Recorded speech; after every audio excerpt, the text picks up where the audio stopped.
A nostalgia for being man remains a mystery to himself. He has a nostalgia for being, a longing for duration, for permanence, for absoluteness, a longing to be. Yet everything that constitutes his life is temporary, ephemeral, limited. He aspires to another order, another life, a world that is beyond him.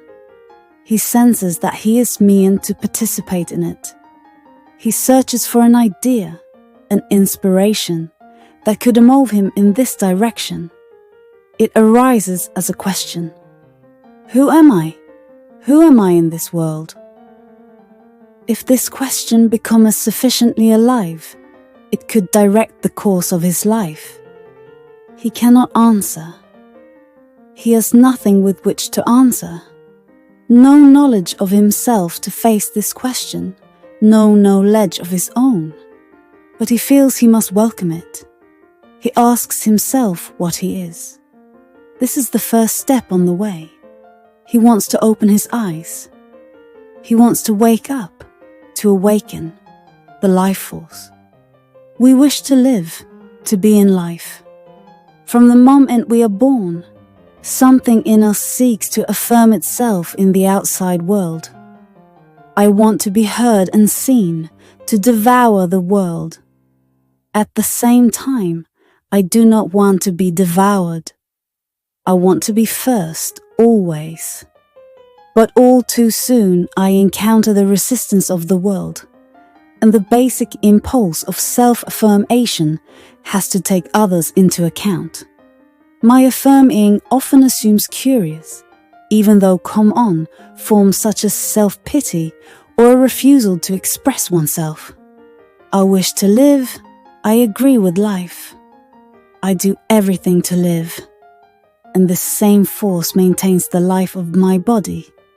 I wish for something or to do something, and when the wish appears, this force is here.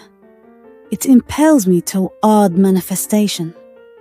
Throughout my life, in everything I do, I seek to affirm this force.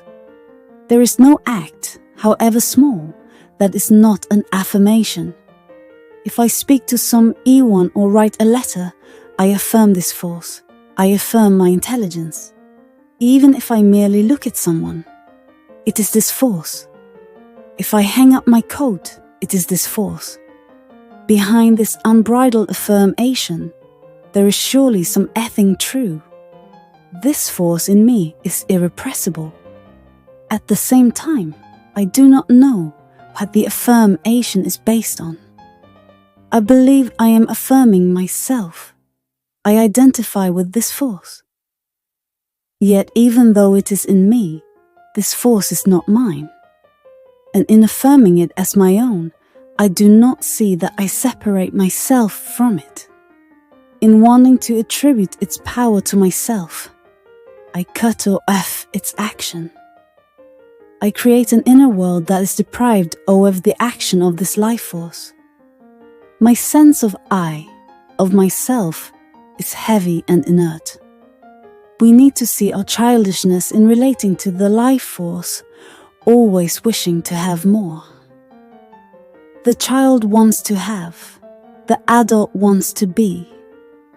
The constant desire for having creates fear and a need to be reassured. We need to develop an attention in us that would relate the whole of ourselves to a higher force. There is only one source of energy. As soon as my energy is called in one direction or another, a force appears. Force is energy in movement. There are different directions, but the source is the same. The life force, the force of manifestation, is always in movement. It has to flow. And I am entirely taken by it. I am swept along. I begin to suspect that I will always be taken if I do not also turn toward another, an unknown part of myself.